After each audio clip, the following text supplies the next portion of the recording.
ndani ya Kristo.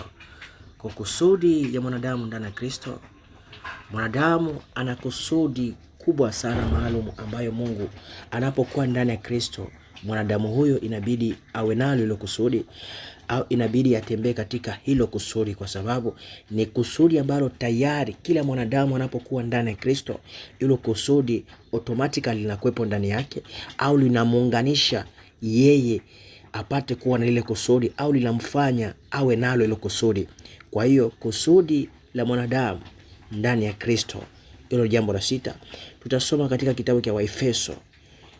Katika kitabu cha Waefeso sura yake ya pili na mstari wa 10, ambapo neno la Bwana linatuambia kwamba maana tu kazi yake tuliumbwa katika Kristo Yesu tutende matendo mema ambayo tokea awali Mungu aliyatengeneza ili tuenende nayo. Haleluya.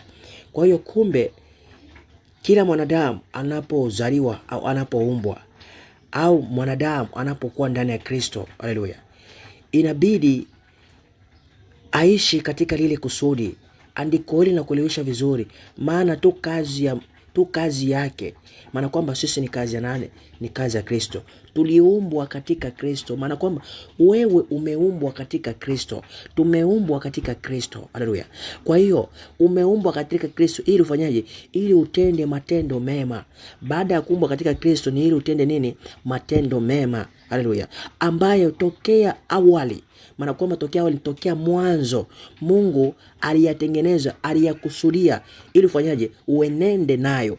Maana kwamba Mungu aliyakusudia ili ufanyaje? Upate kuenenda nayo, upate kutembea nayo, upate kuyaishi. Ni ambayo Mwenyezi Mungu aliyakusudia hapo awali. Haleluya.